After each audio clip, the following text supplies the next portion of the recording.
When James reviewed the huge and expensive Cooler Master HAF 700 Evo, I noted that Cooler Master had named it the Heir to the Throne, a play on words, air, HAF, high airflow. Today I'm reviewing the Cooler Master HAF 700 non-Evo, which is called the Berserker. And that's not the least bit amusing. Let's hope it has something within it that can redeem this terrible name.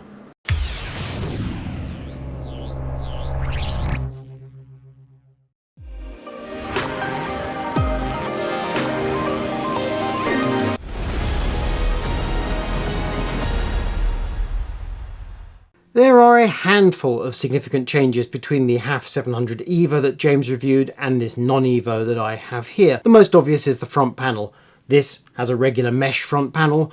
James had a completely leery RGB confection of delight with an LCD display that could show, for example, your CPU temperature or some other metric. Inside the case, a couple of other changes. The Evo has a 360mm form factor mirror that was in the side position. James moved it to the floor of the case, so you could, for example, use it to reflect the underside of your graphics card so you can see the fans, the RGB and such like. Also, the Evo has a vertical graphics card mount. It's Cooler Master's version 2 GPU holder.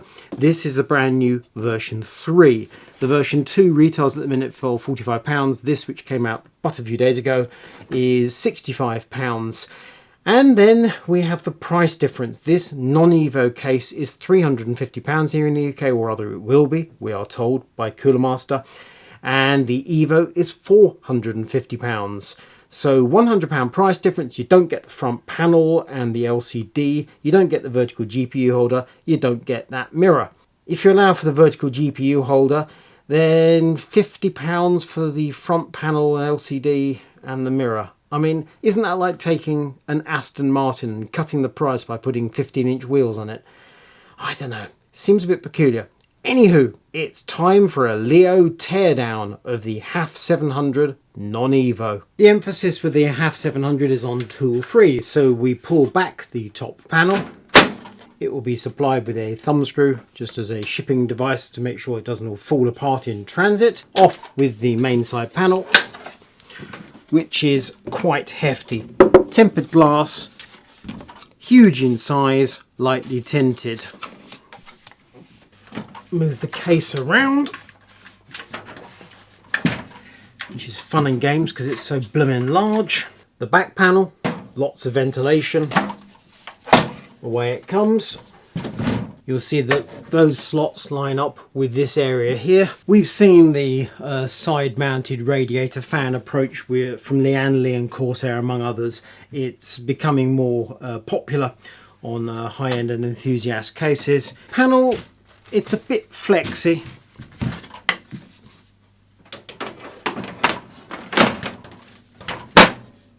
But when it's in place, it's solid enough. Lifting the top panel away, you can see a huge amount of mesh, plenty of potential for airflow. It's also very deep because you can mount a lot of hardware in the top of the case. And depending on how we go about things, you can, if you choose, mount 2 radiators side by side, or indeed 6 fans, or you can put a 420 rad in the roof. The preferred location for a single radiator is in the roof rather than at the front, or indeed the side or the floor. Cooler Master gives you heaps of options. In a sense, they almost give you too many options, because if you put your rad in the roof, the rest of the case is going to look rather Spartan unless you work hard to populate it. Grab a screwdriver, 2 screws. This is one of the few parts of this where you actually require a tool. And away with that top panel. And the interior is open to access. Reach under the bottom, grab hold of that sort of lever. Done that a couple of times so far. Each time it feels like the thing's gonna fly off in my face. So plastic, they call it titanium, it's gunmetal grade. Lots of mesh again. Now you can see the front I/O panel fully revealed. You can also see the two 200mm fans. The fans in both this HAF 700 and also the HAF 700 Evo are the same. They are 200mm sickle flows and they are PE versions. So instead of running at 800 RPM, they can go up to 1000 RPM. Front I/Os arranged in two halves, headset jacks, power buttons, and here we have 4 USB 3.2 Gen 1, USB 3.0 in my book, Type A, and one of the latest Type Cs. Tool-free stuff. Rotate that fast 90 degrees, away it comes. It's a drive plate, it also covers cables. These cable clips are tool-free, and it means you can do without a good number of the cable ties you might ordinarily use. That clip there means we can release this drive cage, which has 4 drive sleds.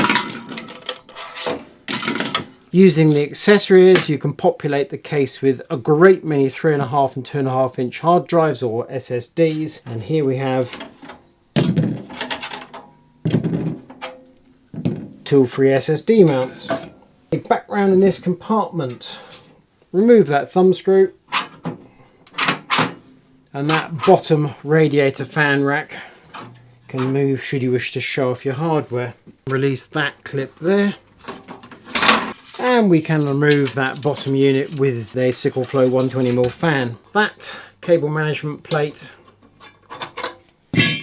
literally to cover those cable grommets to keep things looking tidy. And one other point to mention is we have 2 more sickle flow 120mm fans at the rear of the case. Obviously most cases have a single 120 or 140. The HAF 700 is huge. Cooler Master has installed 2.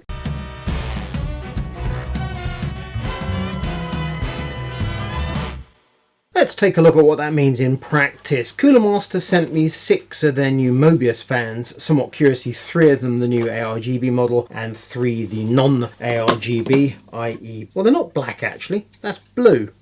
Okay, non-RGB however.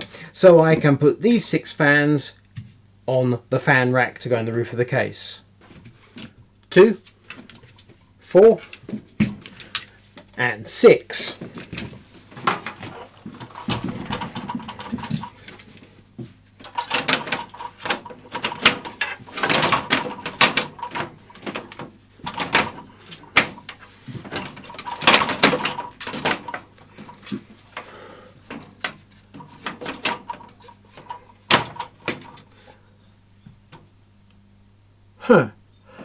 Okay, that's fouling this bracket here. Let's lose that.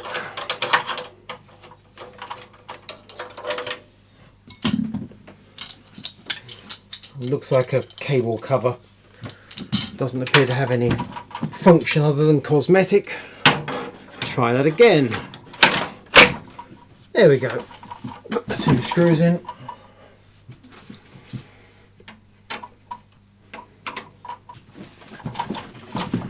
Six fans. How about liquid cooling on the roof of the case? I have 2 EK Quantum Surface 360s installed. One is the mid thickness P and one is the enormous X. I've got the X towards the rear of the case where it'll overhang the EPS connectors and the VRMs, i.e.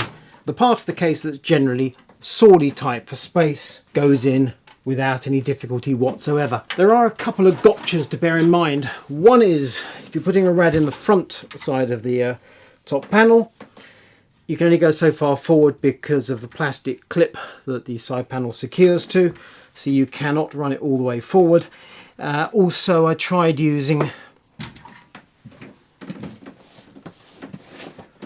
one of these enormously chunky PL 360s from Thermaltake, very chunky rad, and they would not quite sit inside this flange on either side of the top panel. Negative clearance is in the order of 0.5 mm, it just meant the holes were slightly off. My point here is that the HAF 700 is huge and it seems that you can put all the hardware in the world in it. You almost can, but not quite. How about storage? SATA SSDs, screw in the tool-free mounting pegs, which then press into these grommets. Which way round do we... No cable holes this side, so I'm going for that orientation, which is immediately annoying. So I'm going to put it what is probably the wrong way up, just so it looks visually acceptable. And there. And there. Okay, this is the way you have to mount them, otherwise we'll all go mad, and therefore the cables will have to either go up or down and around. I would have said that having the cables on the right hand side would make far more sense. Hard drives, tool free.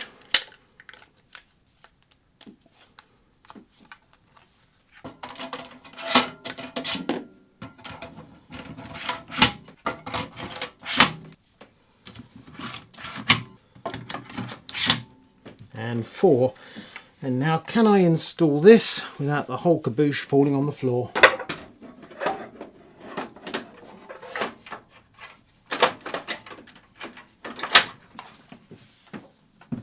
Must admit, I'm quite impressed by how speedy that was. The hardware going inside the HAF 700. Motherboard is an MSI Meg Z690 Unify. Processor Core i9-12900K. Which is going to be current for a few more weeks, and then it'll be replaced by 13th gen. Memory is Kingston Fury RGB DDR5 6000. Graphics card palette RTX 3080. CPU cooler is this enormous Corsair H170i, which is a 420mm AIO, so that will go in the roof. For the power supply, Seasonic Prime TX 1600. This launched very recently. Alan loved it. Quite a lot of hardware. I think it'll vanish inside the HAF 700 with ease. Motherboard assembly installed with ease. Time for the power supply. This is one of the tool-free aspects of the HAF 700. There are 2 thumb screws installed in the case, and we have 2 pegs here. The idea is you don't need any screws to mount the power supply whatsoever. Offer it up.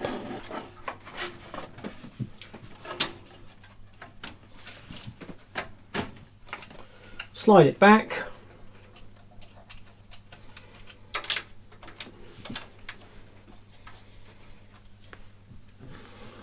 Blimey, that works rather well, apart from the Prime logo being upside down, but the tool-free part, can't complain. Well, this is a bore. The reviewer's guide is quite explicit. You can install a 420 radiator in the roof, but now I look more closely, having offered up a 420 cooler, I'm fairly confident they are wrong, because you'd have those 120-140 slots quite close to each other, and we don't have that. The manual that comes with the case I think is correct. It's saying in the roof you can easily put 2 360s as I demonstrated, or a 280. I'm not even quite clear how that would work, but there are so many holes and you could cobble it together. The correct position for this 420 is indeed in the side of the case. I've removed the drive mounts from the side position and opened it up, and I'm ready to put the cooler in place. It means that the fans will be intaking from the side, and you'll be looking at the back of the fans, which is less than ideal. To install the fan so you can see the RGB from outside the case from the side is doable, but fiddly. It would make life one heck of a sight easier if the side mount was also detachable from the case like all the other mounts that I've shown you, but that is riveted in place. So I'm going for the easy option. I'm putting the radiator in the side, and you'll be looking at the backs of the fans. I was inclined to try out the vertical GPU mount. However, the tool-free nature of the graphics installation means that you have a series of threaded pins which support the end of each of the expansion brackets, and it seems to me that installing this vertical GPU kit will necessitate removing part of the tool-free mechanism, which I think is a poor move, so I'm going old school. That's the PC finished. Looks very smart. The RGB show is really quite stunning. Plenty of mesh at the front, and we've got the glass panel here which is just enormous, And the result is very pleasing. Even the backs of the Corsair fans look considerably better than I expected, so my concerns were allayed there. Noise testing, I started by running all the fans in the case, so that's 3 140s on the Corsair AAO, the 2 200s at the front of the case and the 3 case fans. Ran them all at 800 RPM. Sounded like this. Then I increased the speeds of the fans to 1000 RPM, so that's the big 200s at the front flat out and the other fans running about half speed. 1000 RPM sounded like this. Finally, leaving the front fans flat out at 1000, I increased the speed of the case fans and the AAO fans to 1500 RPM, and it sounded like this.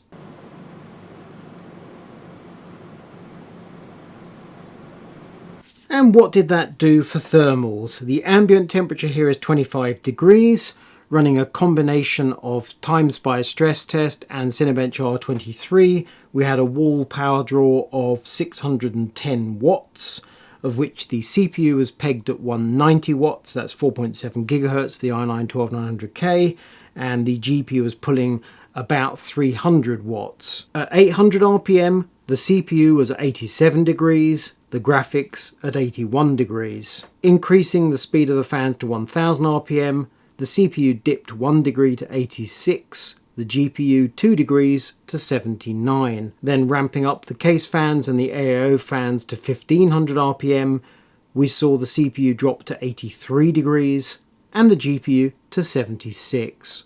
Before I run through my pros and cons for the HAF 700, do please go and look at James's review of this case, because the build he put inside it was absolutely superb, and it's also pertinent to a couple of the points I'm going to make.